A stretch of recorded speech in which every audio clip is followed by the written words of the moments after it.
কামলার বাচ্চা কামলা, তুই কোন সাহসে আমার গায়ে হলুদ দিতে এসেছিস? তুই ভুলে যাস না তুই আমাদের বাড়ির কামলা। তোর কাজ শুধু আমাদের বাড়ির কাজ করা, আমার গায়ে হলুদ ছোঁয়ানো না। আমি তোর সাহস দেখে অবাক হয়ে যাচ্ছি। আর তোমাদেরও বলি, তোমরা থাকতে এই কামলার বাচ্চা আমার গায়ে কিভাবে হলুদ ছোঁয়াতে আসে? তোমরা কিছু বলছো না কেন মা? অথই, তুই এটা কি করলি? ও হইতে পারে এবারের কাজের ছেলে, কিন্তু ওরে তো আমরা এবারের সদস্যই মনে করি, তাই না? হ্যাঁ অথই, মা তো ঠিকই বলেছে। আলিফ আমাদের বাড়ির কামলা হতে পারে, কিন্তু আমরা কখনো ওকে সেই নজরে দেখিনি। ছোটবেলা থেকেও আমাদের বাড়িতে। আর তুই ভুলে গেছিস, তুই ওর সাথে ছোটবেলায় কত খেলাধুলা করেছিস। তোরা দুজন তো একসাথেই বড় হয়েছিস। কখনো আমরা তোদেরকে দু নজরে দেখেছি? চুপ করো অথই, একটু কি শুরু করছিস? আরে আমাদের বাড়িতে মেহমান আইতেছে যাইতেছে তোর গায়ে হলুদ দেওয়ার জন্য। আর আলিফ আলিফ তো আমার ছোট ভাই, আমি সবসময় ছোট ভাইয়ের চোখে দেখি। আর তুই করতেছস বাড়ি বড় মেহমানের সামনে, তুই বলতেছস কামলা এটা সেটা। এই তুই এসে কি পাইছিস নাকি? আমার কথা একটাই, এই বাড়িতে যারা যারা আসে না, যারা যারা আইছে না, মানে দাওয়াত করে নিয়ে আসছি। আর ও তো আমার বাড়ির লোক, ও গায়ে হলুদ দিবে না, কে হলুদ দিব? আলিফ হলুদ দে। বললাম তো না ভাইয়া, তুমি দেখি পাগল হয়ে যাচ্ছ। আমি তো বললাম এই কামলার বাচ্চা আমার গায়ে হলুদ ছোঁয়াতে পারবে না। ও যদি আমার গায়ে হলুদ ছোঁয় তাহলে আমার পাপ হবে, আমার সুখের সংসারে ওর কালো নজর পড়ে যেতে পারে। তাই আমি চাই না কোনো কামলা আমার গায়ে হলুদ ছোঁয়াক। আমি চাই ভালোই ভালো যেন আমার বিয়েটা হয়ে যায়। আই ভাইয়া, তুমি ওকে এখান থেকে যেতে বলো, আমি ওর মুখটাও দেখতে চাই না। চুপ, আরে একটা কথা বলবি না, বড় হয়ে গেছিস না? আরে বিয়েটা আমি ঠিক করছি, আমি তোর বড় ভাই, আমি এখন বেশি আছি। আমি যেটা কমু ওইটাই হইব, কোনো কথা হইব না। আলিফ তুই এই মুহূর্তে আমার সামনে ওর গায়ে হলুদ দে। না, তোমার কথা থাকবে না। কিরে, তুই এখনো চুপ করে থাকবি? এইভাবে মুখ বন্ধ করে থাকবি তুই? কোনো কথা বলবি না? এখনো যদি তুই চুপ করে থাকিস তাহলে তুই সবকিছু হারিয়ে ফেলবি। আজ বাদে কাল আমার বিয়ে, আমি অন্য একজনের বউ হয়ে যাব, তার সংসার করব। আর তাকিয়ে তাকিয়ে দেখা ছাড়া তোর কোনো উপায় থাকবে না। আমি আর কত বোঝাবো তোকে, বোঝাতে বোঝাতে আজ এই পর্যন্ত। আজ আমার গায়ে হলুদ, কাল আমার বিয়ে। থাক, তুই চুপ থাক, তোর আর কিচ্ছু বলতে হবে না, একটা কথাও তোর বলতে হবে না, তুই এভাবেই থাক। চাইলেও বলতে পারতেছি না। সেই ছোটবেলা থেকে এই পরিবারে বড় হয়েছি। এই বাড়ির আমি এক কামলা। আমি জানি আমার যোগ্যতা কতটুকু, আমি কত দূর পর্যন্ত চাইতে পারি।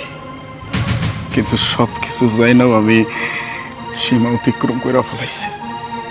মনের অজান্তে সীমা অতিক্রম করে ফেলাইছি। আমি বামুন হয়ে চাঁদে হাত দেওয়ার শখ করছি, স্বপ্ন দেখছি, আশা করছি। আমি জানি না কেমনে কি হয়ে গেছে।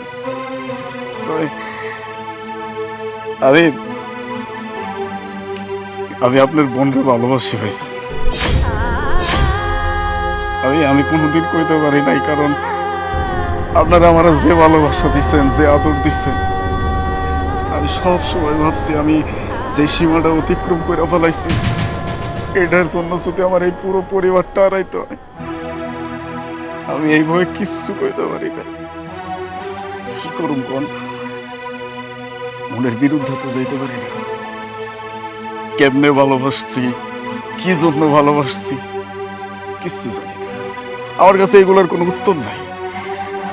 কিন্তু ভালোবাসছি, নিজের থেকেও বেশি ভালোবাসছি। আমি জানি আমার কপালেও নাই। আমি সামান্য একজন কামলা, এত বড় জমিদার বাড়ির ভাইয়া কেমনে হয়? কোনোভাবেই তো হয় না। আমার মনে না কেমন যেন আনসান করতেছিল যে মানুষটা তো আজ বাদে কাল অন্যজনের ওয়াজই হোক। আমি মুখ ফুটে বলতে পর্যন্ত পারলাম না। আমি যা বলতে পারি না, এই আফসোসটা আমার আজীবন থেকে যাইতো। এই জন্য আমি আজকে সবার সামনে কইতে বাধ্য হয়েছি। আপনাদের কাছে হাত জোর করে আমি ক্ষমা চাইতেছি। আমি জানি আমি আমার যোগ্যতার বাইরে চলে গেছি, আমি জানি আমি আমার অকাতের বাইরে চলে গেছি, কিন্তু এটা হয়ে গেছে। আমি জানি না মানুষটার আমি অনেক ভালোবাসি হয়েছে। কিন্তু আমি এটাও কইতেছি যে আমি এটার জন্য আপনাদের সামনে কোনো দাবি না খারাপ না। আমি কোনো দাবি না খারাপ না, কারণ আমি জানি আমার লগে ওর চায় না।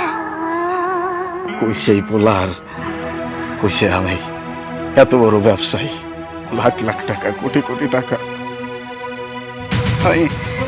আমি আমার একটা ভালোবাসার মানুষ হারাইতে পারব, কিন্তু আমি এতগুলা ভালোবাসার মানুষ হারাইতে পারব না। ছোটবেলা থেকে জানি এটা আমার পরিবারেই, এই পরিবারের বাইরে আমি আর কিচ্ছু দেই না। আমার কিচ্ছু লাগবে না। আমি তোকে সবার কাছে হাতছুর করে খবর চাইতেছি। দেখছো, আমি তোমার আগেই কইছিলাম আলিফ আর অথর মধ্যে কিছু না কিছু চলতেছে, কিন্তু তুমি আমার কথা বিশ্বাস করো নাই।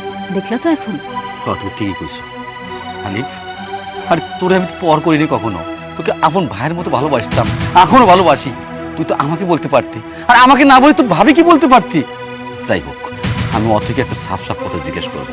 যদি অথই রাজি থাকে, আমার কোনো বিমত নাই, আমিও রাজি আছি। অথই বোন আমার, তুই যখন যা চাইছস তখন তোর তাই দিছি, তোর কোনো আবদার আমি ফেলাই দেনি। কেন তোর কাছে আমি একটা কথা বলবো, সাফ সাফ কবি, তুই কি আলিফকে বিয়ে করে সুখী হবি?